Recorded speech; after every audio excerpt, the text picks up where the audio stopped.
ঋতু। কে?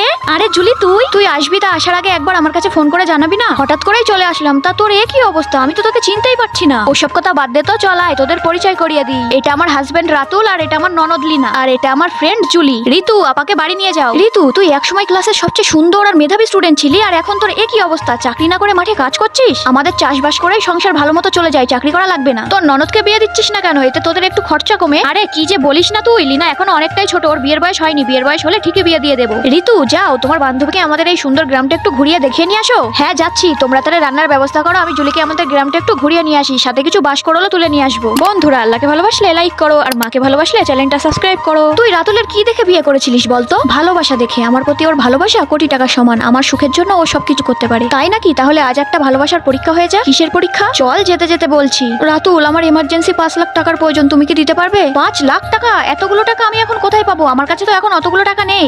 মানে আমি একটু আসছি, হ্যাঁ আমার একটা এমার্জেন্সি ফোন আসছে। দেখলি তো, আমি তোকে আগেই বলেছিলাম। এখন আর চিন্তা করে কি হবে? দেখলি না টাকার কথা শুনেই কেমন পালিয়ে গেল। না না, ও কোনো কাজে গেছে, আমার বিশ্বাস রাতুল সবসময় আমার পাশে ছিল, আজও থাকবে। আসলে তুই ভালোবাসায় পুরো অন্ধ হয়ে গেছিস। ঋতু।